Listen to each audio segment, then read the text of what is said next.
مکاتب دینیہ کا رول ریڑھ کی ہڈی جیسا ہے.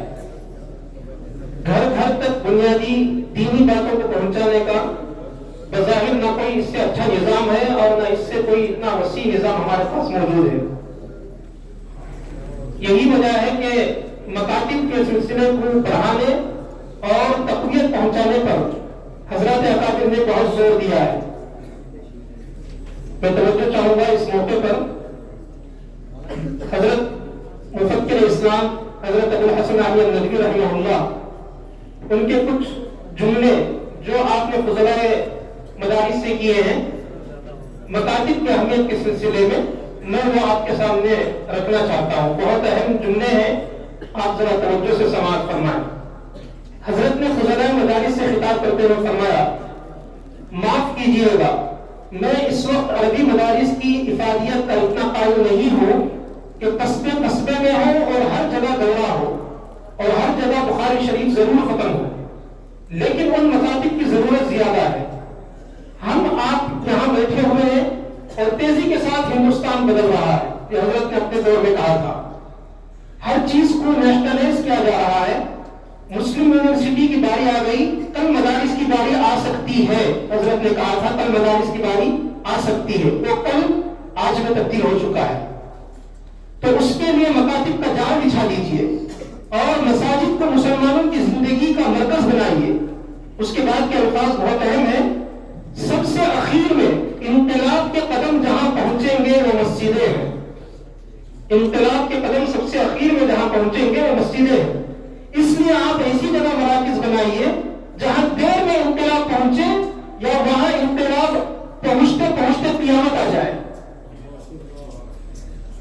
تو آپ مساجد کو مرکز بنائیے اور کثرت سے مکاتب قائم کیجیے اور بالکل اس کی پرواہ نہ کیجیے. یہ دیکھیے بہت اہم بات, بالکل اس کی پرواہ نہ کیجیے کہ آپ نے مدرسے میں یہ پڑھا تھا وہ پڑھا تھا اور وہ انہوں نے معارف اور حقائق پڑھے تھے اور اب یہاں بچوں کو پڑھا رہے ہیں, دیہاتیوں سے بات کرنا پڑ رہا ہے. اس کی بالکل پرواہ مت کیجیے. آپ نے علم ضائع کیا, یہ ہرگز مت سوچیے. آپ مقصود اللہ کی رضا اور اسلام کا تحفظ ہے. الغرض ہمارے بیشتر فضلا چونکہ مکاتب کو سنبھالے ہوئے ہیں, لیکن ان کو منظم کرنا, تعلیم و تربیت کو مضبوط بنانا, اس کی افادیت کو بڑھانے کی سبیلیں نکالنا بہت ضروری ہے. اس موضوع پر اپنے تجربات پیش کرنے کے لیے میں جامعہ کی ممتاز و فعال فاضل مولانا مفتی ظہیر احمد صاحب قاسمی زیدہ مجدور کو دعوت دیتا ہوں. آپ کی توجہ اور محنتوں کے شعبے بڑے متنوع ہیں. امامت و خطابت کے علاوہ غیر اقامتی مدرسہ بھی آپ چلا رہے ہیں. آپ کی مسجد میں جاری مکتب اپنے علاقے کا ایک مثالی مکتب ہے جس میں سینکڑوں نونہالان تعلیم و تربیت پاتے ہیں. ان سب کے ساتھ ملی اور رفاہی خدمات میں بھی آپ پیش رہتے ہیں. آپ کے لیے یہ بات باعث مسرت ہوگی کہ مولانا کی مسجد کے زیر انتظام ایک لنگر خانہ بھی چلتا ہے جس سے روزانہ بلا تفریق کے مذہب و ملت 200 سے زائد افراد فائدہ اٹھاتے ہیں. میں مفتی صاحب کو دعوت دیتا ہوں تشریف لائیں اور اس اہم عنوان پر اپنے قیمتی تجربات سے ہم کو مستفید فرمائیں.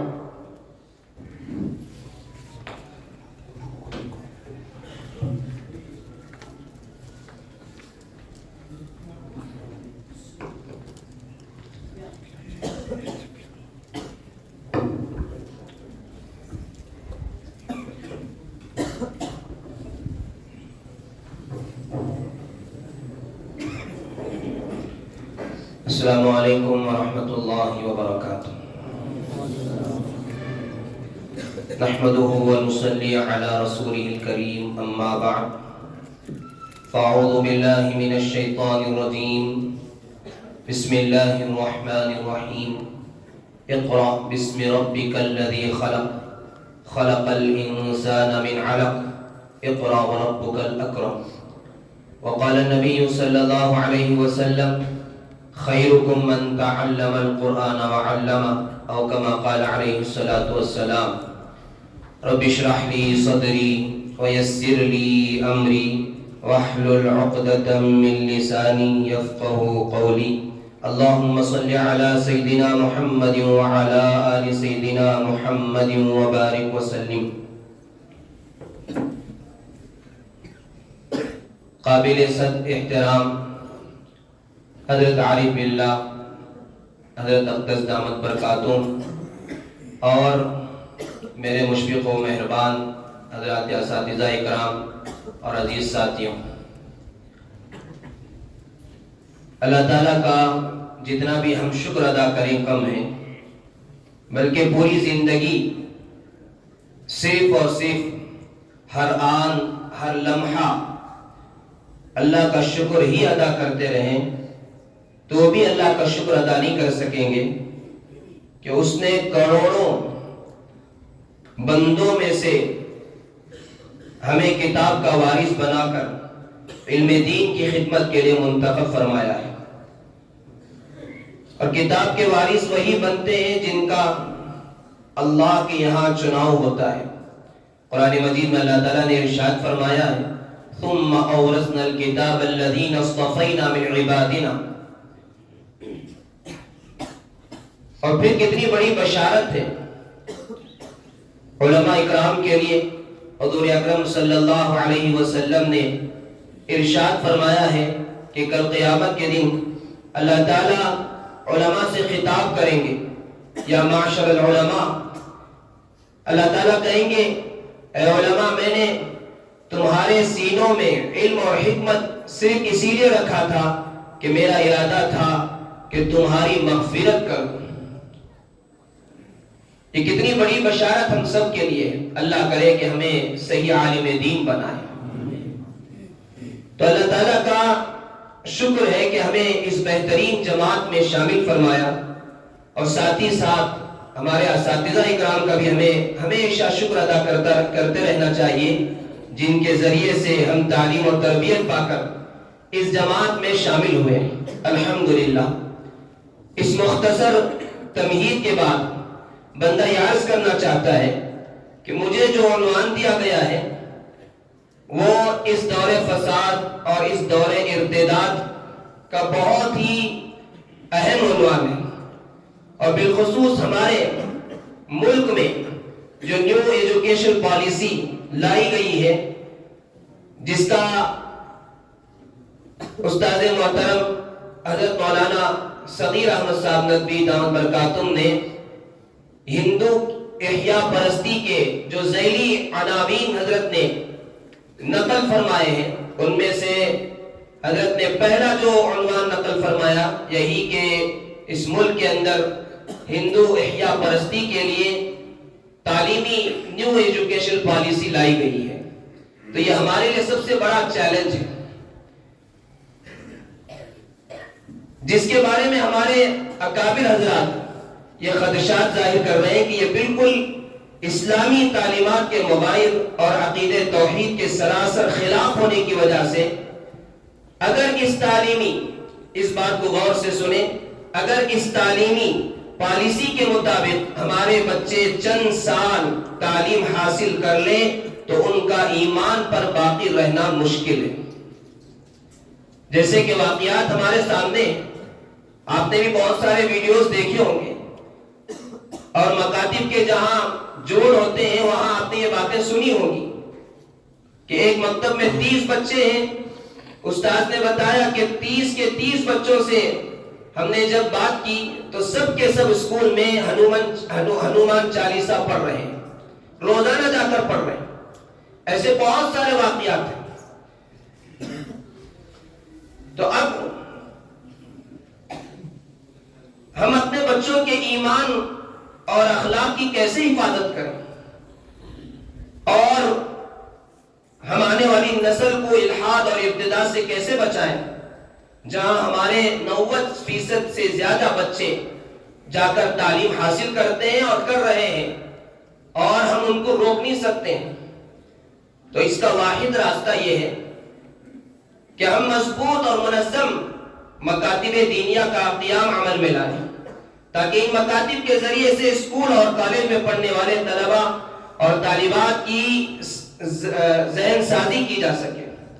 حضرت مولانا الیاس ندوی دعوت برکاتہم جو بھٹکل کے ہیں، جنہوں نے بہت اچھے انداز سے اس میدان میں اور مختلف میدان میں آپ کام کر رہے ہیں، حضرت نے ایک بات غالباً یہیں جو سیمینار ہوا تھا اس میں غالباً حضرت نے یہ بات ذکر کی تھی کہ اللہ کے نبی صلی اللہ علیہ وسلم نے جو بات ارشاد فرمائی تھی کہ ایک دور آئے گا یصبح الرجل مؤمنا ویمسی کافرا ویمسی الرجل ویمسی مؤمنا ویصبح الرجل کافرا، کہ صبح میں مومن ہوگا شام میں کافر ہو جائے گا، شام میں مومن ہوگا صبح میں کافر ہو جائے گا۔ تو حضرت نے یہ کہا تھا کہ آج ہم یہ دیکھ رہے ہیں کہ ہمارے بچے اسکول میں جا رہے ہیں، صبح میں جاتے ہیں تو وہاں بہت ساری چیزیں ان کو پڑھائی جاتی ہیں جو شرکیہ اور کفریہ ہیں، وہاں پڑھنے کے بعد ان کا ایمان باقی نہیں رہتا ہے، پھر شام میں مکتب کو آتے ہیں، یہاں ان کو کلمہ پڑھایا جاتا ہے تو پھر دوبارہ یہ مسلمان ہو جاتے ہیں۔ جو بچے صبح میں مکتب کو جاتے ہیں وہ صبح میں مومن ہیں، اور شام میں اس کے بعد اسکول جاتے ہیں تو پھر وہاں شرکیہ کلمات ان کو پڑھنے پر مجبور کیا جاتا ہے۔ تو یہ وہ دور ہے، اس دور میں ہم اپنے بچوں کی ایمان کی حفاظت کیسے کریں؟ اس کا واحد راستہ یہ ہے کہ ہم مضبوط اور منظم مکاتب دینیہ کو قائم کریں۔ اسی لیے ہمارے علماء نے کہا کہ اس دور میں مدارس یہ فرض کفایہ ہے اور مکاتب یہ فرض عین ہے، لیکن ہم سب جانتے ہیں کہ اس موجودہ ہمارے پاس جو موجودہ مکاتب دینیہ ہیں وہاں 20-30% بچے آ کر استفادہ کرتے ہیں، اور افسوس کی بات یہ ہے کہ ان کی بھی اسلامک مینٹالٹی نہیں ہو رہی ہے، جیسی ان کی تعلیم اور تربیت مطلوب ہے ویسے نہیں ہو رہی ہے، اور یہ 20-30% ہے، اور باقی 70-80% بچے جو مکاتب سے دور ہیں ان کو بھی ہم مکاتب میں کیسے لائیں؟ اس کے لیے یعنی مکاتب دینیہ کی افادیت کو بڑھانے کی راہیں کیا ہیں جن پر چل کر ہم مکاتب میں موجود موجودہ بچوں کی ایسی مؤثر تعلیم اور تربیت کا انتظام کریں کہ جو بچے مکاتب سے دور ہیں وہ بھی قریب ہو جائیں۔ تو بندے نے اس پر بہت غور کیا تو اس نتیجے پر پہنچا ہے جو آپ کے سامنے پیش کرنا چاہتا ہے۔ ہو سکتا ہے پہلے میرے ذہن میں یہ تھا کہ بعض اس بات پر متفق نہ ہو، لیکن کل سے جو یہاں مقالے ہوں یا حضرت اقدس کی جو مفصل مدلل کل رات بات ہوئی ہے، اور اسی طرح حضرت مولانا صغیر احمد صاحب دامت برکاتہم کی جو باتیں اس وقت سامنے آئی ہیں، تو اس میں ان باتوں کو سننے کے بعد دل میں بڑا اطمینان ہوا۔ میں ابھی بیٹھے بیٹھے بھی بہت اللہ کا شکر ادا کر رہا تھا کہ جب یہ عنوان مجھے دیا گیا تو میں بہت سوچتا رہا کہ میں انکار کر دوں، کہہ دوں، عذر پیش کر دوں، یہاں تک کہ میں نے سوچا کہ کوئی نہ کوئی عذر پیش کر کے یہ عنوان کسی اور کو دینے کے لیے کہہ دوں، لیکن پھر سوچا کہ اللہ کی طرف سے ہے، اللہ کی مدد ضرور آئے گی۔ بہت اللہ سے مانگتا رہا کہ اللہ اس عنوان پر مجھ سے ایسی باتیں کہلوا دیجئے جو میرے لیے بھی نافع ہو اور جتنے ہمارے ساتھی آئے ان سب کے لیے بھی فائدہ مند ہو۔ تو الحمدللہ کل سے جو بیانات ہو رہے ہیں ان باتوں کو سننے کے بعد میں یہ سمجھتا ہوں کہ آپ بھی میری اس وقت جو باتیں آپ کے سامنے تجربات کی روشنی میں رکھنے جا رہا ہوں آپ سب اس پر متفق ہوں گے انشاءاللہ تعالی۔ یہ میرے اپنے احساسات ہیں اور ناقص تجربات ہیں، اور مجھے اسی کا حکم بھی ہے۔ بہرحال آپ مجھے ایک بات یہ بتائیں کہ مکاتب کی جان کیا ہے؟ بتائیں مکاتب کی جان کیا ہے؟ آپ کے ذہن میں کیا ہے؟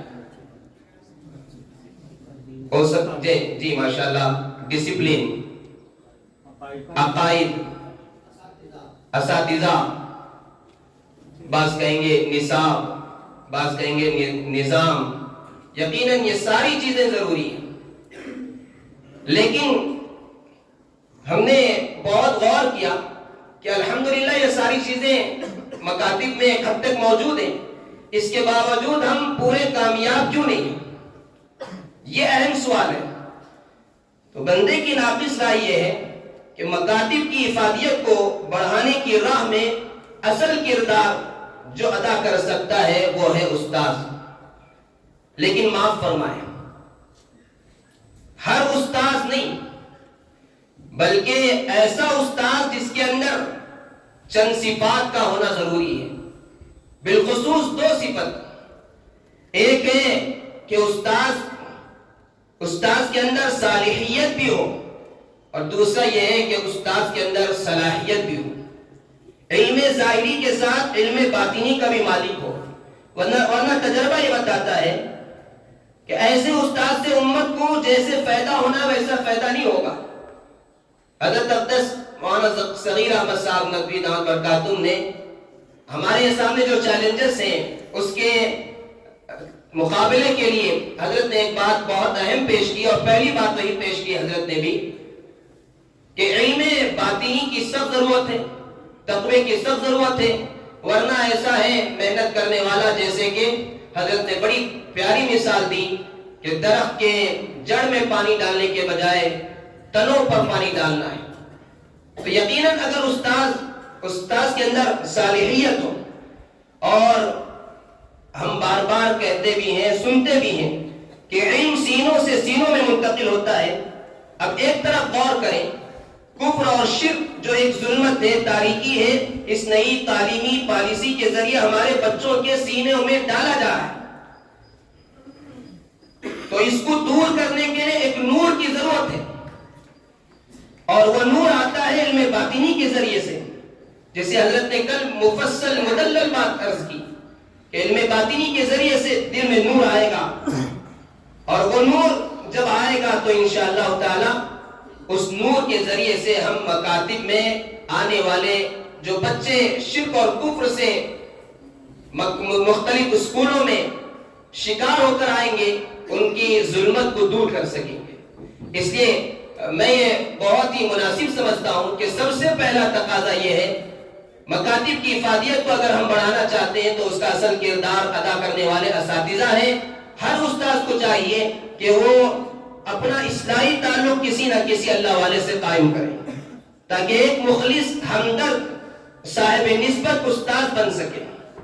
دوسری بات یہ ہے کہ استاذ باصلاحیت بھی ہو، اور وہی استاذ، یہ بات غور سے سنیں، وہی استاذ باصلاحیت کہلائے گا جو بچوں کو ان کی مینٹالٹی کے مطابق پڑھائے، اور ان کی مینٹالٹی کے مطابق پڑھانے کے لیے ایک علم کی ضرورت ہے، اس کو کہتے ہیں علم النفس، یونانی زبان میں سائیکالوجی کہتے ہیں۔ آج اسکولوں کے اندر بڑی کامیابی کے ساتھ سائیکالوجی کے ذریعے سے ہمارے بچوں کو ہندوتوا پڑھایا جا رہا ہے، بلکہ ان کے رنگ میں رنگا جا رہا ہے۔ یاد رکھیں، دو چیزیں الگ ہیں، ایک نالج دینا ہے اور ایک مینٹالٹی ڈیولپ کرنا ہے۔ آج مکاتب میں کیا ہوتا ہے، ہم نالج تو خوب دے رہے ہیں، لیکن تجربہ یہ بتاتا ہے کہ نالج ایک حد تک جانے کے بعد ذہنوں سے نکل جاتا ہے۔ جیسے ہم سیرت پڑھاتے ہیں اور مختلف چیزیں پڑھاتے ہیں، عربی کی چند چیزیں یاد دلاتے ہیں، ایک زمانے تک ان کو یاد رہتی ہیں، اس کے بعد مکاتب سے جیسے نکلے پورا بھول جاتے ہیں، بلکہ گزشتہ سال کیا پڑھے تھے اس سال یاد نہیں رہتا ہے۔ تو ضرورت یہ ہے کہ بچوں کے اندر اسلامک مینٹالٹی ڈیولپ کریں۔ اب یہ کیسے کریں گے، یہ بڑا اہم سوال ہے۔ بچوں کی سائیکالوجی کو دیکھنا اور جاننا ہے، ورنہ اسکول میں سائیکالوجی سامنے رکھ کر بچوں کو کفر اور شرک پڑھایا جائے گا، اور ہم سائیکالوجی سے ہٹ کر پڑھائیں گے تو بچے ان چیزوں کو لیں گے جو ان کی نفسیات کے مطابق ہو، اور بچے وہاں سے اثر لیں گے اور لے رہے ہیں۔ اس لیے اساتذہ کو سائیکالوجی کے متعلق مستقل ٹریننگ دینے کی ضرورت ہے۔ میں چند مثالیں اس سلسلے میں دے کر، اور بہت ساری باتیں ہیں لیکن وقت کا تقاضا ہے، حضرت کی اصل بات ہمیں سننا ہے۔ چند مثالیں میں آپ کے سامنے عرض کرتا ہوں کہ سائیکالوجی جاننے کا کیا فائدہ ہوتا ہے۔ ہر بچے کے اندر کچھ اضطراری قوتیں ہوتی ہیں، اور کچھ جبلتیں ہوتی ہیں، اور کچھ استعداد پیدائشی طور پر ہوتی ہیں، ان کی تفصیلات ہیں، میں ان تفصیلات کو چھوڑ کر، اس کے علاوہ بچوں کے اندر جذبات ہوتے ہیں، کبھی غصہ ہے، کبھی خوشی ہے، کبھی رنج غم ہے، کبھی خوف ہے۔ اب ایک سائیکالوجی جاننے والا استاد ہی ان کو صحیح تربیت کر سکے گا۔ مثال کے طور پر جب بچہ غصے میں ہوتا ہے تو ماہر نفسیات جو استاد ہو وہ غصے کی علامات سے پہچان لے گا، اور اس وقت اس کو کسی چیز کے کرنے کا حکم نہیں دے گا اور کسی چیز سے منع نہیں کرے گا، اس لیے کہ ماہر نفسیات کا کہنا ہے کہ غصے کے عالم میں آپ کسی چیز کا حکم دیں گے تو وہ کرنے کے لیے تیار نہیں ہوگا۔ ہم بچہ جب مانتا نہیں ہے تو ضد کر رہا ہے کہہ کر اور خوب اس کی پٹائی کرتے ہیں، اس کی وجہ سے نقصان کافی ہوتا ہے، استاذ کی نفرت دل میں آ جاتی ہے۔ تو ماہر استاذ اگر بچے کو دیکھ رہا ہے کہ تھکان ہے تو ان کو پڑھنے پر مجبور نہیں کرے گا، بلکہ وہ ایک تعلیم ماہر استاد جو ہے ان کی مصروفیت کو بدل دے گا، تھکان دور کر دے تاکہ اس کے اندر پھر جو ہے تازہ دم پیدا ہو جائے۔ چنانچہ ماہر نفسیات کا یہ بھی کہنا ہے کہ ایک بچہ، یہ یاد رکھیں آپ نے بھی تجربہ کیا ہوگا، 20-25 منٹ زیادہ سے زیادہ کسی ایک عنوان پر پوری توجہ دے سکتا ہے، اس کے بعد اس کے اندر وہ بشاشت نہیں ہوتی ہے۔ تو یہ پھر دوبارہ ان کو تازہ دم کرنے کے لیے کچھ نہ کچھ ایکٹیویٹی ان کو کرا دینا ہے۔ مثال کے طور پر اٹھک بیٹھک کرا دیں یا کچھ کہانی بولتے ہیں، کچھ نہ کچھ کریں تو انشاءاللہ ان کے اندر تھکان دور ہوگی اور پھر وہ تازہ دم ہو جائیں گے۔ تو یہ ماہر نفسیات جو ہوتا ہے وہی اس کو پہچان سکتا ہے۔ اور پھر ماہر نفسیات، اب جیسے بچے ہیں چھوٹی عمر کے تو وہ دیکھ کر زیادہ سیکھتے ہیں، کہنے والے تحقیق کرنے والوں نے یہ کہا ہے 60% بچے دیکھ کر سیکھتے ہیں۔ تو بچوں کو جیسے اسکولوں کے اندر آج مختلف ایکٹیویٹیز کے ذریعے سے ان کی تربیت کی جا رہی ہے، ان کی ذہن سازی کی جا رہی ہے۔ ہم مثال کے طور پر بچوں کو یہ سمجھانا ہے کہ معاف کرنا بڑی اچھی صفت ہے، اللہ کے نبی صلی اللہ علیہ وسلم نے اس پر بڑی ترغیب دی ہے۔ اب اس کو سمجھانے کے لیے ایک طریقہ یہ ہے کہ ہم نے صرف یہ کہہ دیا تو اس سے بچہ بہت جلد اس سے اثر نہیں لے گا اور اس کا اتنا فائدہ نہیں ہوگا۔ اس کے لیے ایک طریقہ یہ ہے کہ بچے کو ایک کھیل کرا کر دکھائیں۔ بچوں کے اندر کھیل کا زیادہ جذبہ ہوتا ہے۔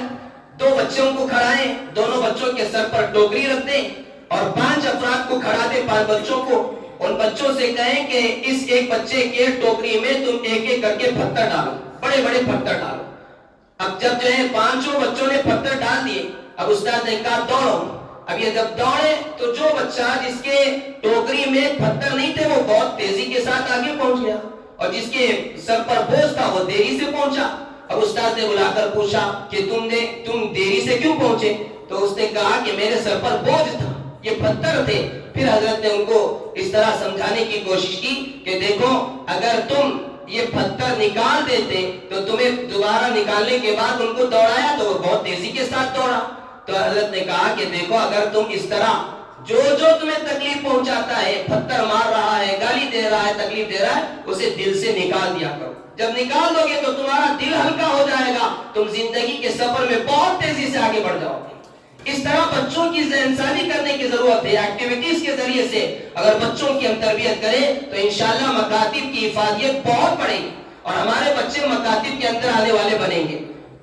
وقت نہیں ہے ورنہ اور بہت ساری چیزیں تھی، صرف اتنی بات عرض کرتا ہوں کہ بچوں کی اگر ہم کیٹیگری بنائیں، جیسے محققین نے بنایا ہے، کچھ بچے حساس ہوتے ہیں، سینسیٹیو ہوتے ہیں، اور کچھ بچے فعال ایکٹیو ہوتے ہیں، کچھ بچے ذمہ دار ہوتے ہیں، کچھ بچے قبول کرنے والے ہوتے ہیں۔ یہ پتہ لگا کر کہ یہ بچہ کس کیٹیگری سے تعلق رکھتا ہے، اس کے مطابق اگر ڈیل کریں، شروع کریں تو بہت زیادہ تربیت ہو سکے گی۔ جیسے کہتے ہیں جیسی روح ویسے فرشتے۔ اورنگزیب رحمت اللہ علیہ کے پاس پیش کیا گیا کہ دونوں نے ایک ہی جرم کیا ہے، تو اورنگزیب رحمت اللہ علیہ نے ایک کو بلایا اور سب کے سامنے 10 جوتے لگائے، اور دوسرا جو تھا اسے گھور کر دیکھا غصے سے اور کہا تم نے بھی یہ کام کیا ہے، چلے جاؤ یہاں سے۔ اس طرح اس کو بھیج دیا۔ اب وزیر جو تھا اس نے کہا کہ بادشاہ سلامت، دونوں نے ایک ہی جرم کیا ہے لیکن سزا الگ الگ کیوں ہے؟ تو بادشاہ نے کہا کہ جاؤ ذرا ان دونوں کو دیکھ کر آؤ۔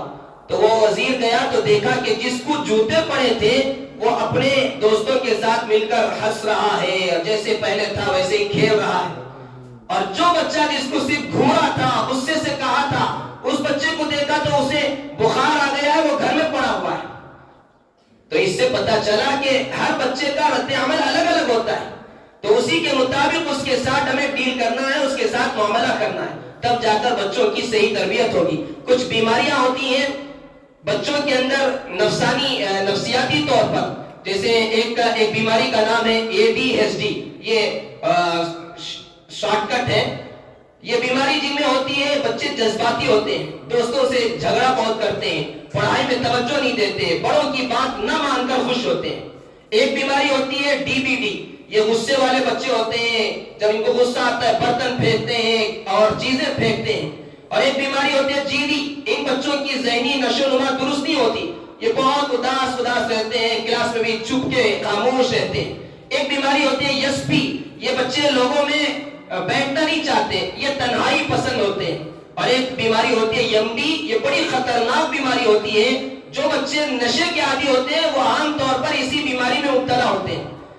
تو ان کا علاج اگر صحیح معنی میں کیا جائے اور ماہر نفسیات جو ہوتا ہے استاد، وہ ان بیماریوں کو پہچان کر اس کے مطابق تربیت کرے تو انشاءاللہ ہمارے مکاتب بہت زیادہ بڑھیں گے آگے اور اس میں کافی فائدہ ہوگا. اس لیے میری ایک گزارش یہ ہے کہ ہمارے مکاتب کے اساتذہ کے لیے مستقل علم نفسیات کے سلسلے میں ٹریننگ کا نظام بنایا جائے، ہمارے اسی ادارے میں بھی بنایا جائے. ہمارے اساتذہ تو اس کو بہت اچھی طرح سے جانتے ہیں، حضرت اقدس تو اس پر بہت اچھی طرح سے حضرت کا اس پر علم بھی ہے اور تجربہ بھی ہے، تو انشاءاللہ بڑا فائدہ ہوگا. یہ میری ایک درخواست. دوسری بات یہ ہے کہ مکاتب کی افادیت کو بڑھانے کے لیے ایک راہ یہ بھی ہے کہ مکاتب میں مختلف جلسے کیے جائیں، مختلف پروگرامز رکھے جائیں اور کھیل کے بھی مختلف پروگرامز ان کے درمیان کرائے جائیں. تو اور جلسے رکھ کر ماں باپ کو خصوصیت کے ساتھ بلا کر بچوں کی خوب ہمت افزائی کریں، خوب انعامات دیں. الحمدللہ ہمارے علاقے میں اس سلسلے میں کام ہوتا رہتا ہے اور ہم جو ہے محلے کے مختلف مکاتب کے بچوں کا بھی آپس میں مقابلہ کراتے ہیں. ابھی ہم نے ربیع الاول کے موقع پر سیرت کوئز کمپٹیشن کرایا، تقریباً 600 بچے اور بچیاں اس میں شریک ہوئی اور بڑے شوق کے ساتھ شریک ہوئے. اگر ہم یہی تعلیم بچوں کو اپنے مکاتب میں پڑھائیں گے تو اتنا شوق سے نہیں پڑھیں گے، لیکن جب مقابلہ رکھا گیا اور ان کو بہترین انعام کا ان سے وعدہ کیا گیا تو بڑے شوق کے ساتھ آئے اور انہوں نے ماشاءاللہ 170 پر 8 سوالات جوابات یہ سیرت سے متعلق تھے اور بہت ساری سنتیں ان کو دی گئی تھی. بہت اچھے انداز سے وہ یاد کر آئے تھے. حضرت اقدس بھی تشریف لائے تھے ہمارے اس پروگرام میں اور حضرت مولانا صغیر احمد صاحب دامت برکاتہم بھی تشریف لائے تھے. آپ اگر وہ پروگرام ابھی مدنی دسترخوان چینل میں موجود ہے، ایک مرتبہ دیکھیں، واقعتاً دیکھنے کے قابل ہے کہ کس طرح چھوٹی چھوٹی بچی، ابھی ان کے سامنے ہم نے سوال بھی پورا نہیں کیا ہے، فوراً وہ بزر دبا کر بیل دبا کر جواب دینے کے لیے تیار ہو جاتی ہیں اور سوال بھی دہراتی ہیں، پورا جواب بھی دہراتی ہیں. اس طرح انہوں نے اس مقابلے میں حصہ لے کر الحمدللہ اس سے بڑا فائدہ ہوا. اس طرح مکاتب کے درمیان مختلف پروگرامز کرائے جائیں تو اس سے بھی انشاءاللہ تعالی مکاتب کی افادیت کو بڑھانے کی راہیں ہمارے سامنے ہوگی. اللہ تعالیٰ مجھے اور آپ سب کو اس پر عمل کرنے کی توفیق عطا فرمائے. اللہ تعالیٰ صحیح معنی میں دین کی خدمت میں ہمیشہ لگے رہنے کی توفیق عطا فرمائے. اگر اس سلسلے میں کچھ غلطیاں ہیں تو حضرت سے بھی گزارش ہے کہ میری ضرور اس پر اصلاح فرمائے. جزاک اللہ خیر و احسن الجزا.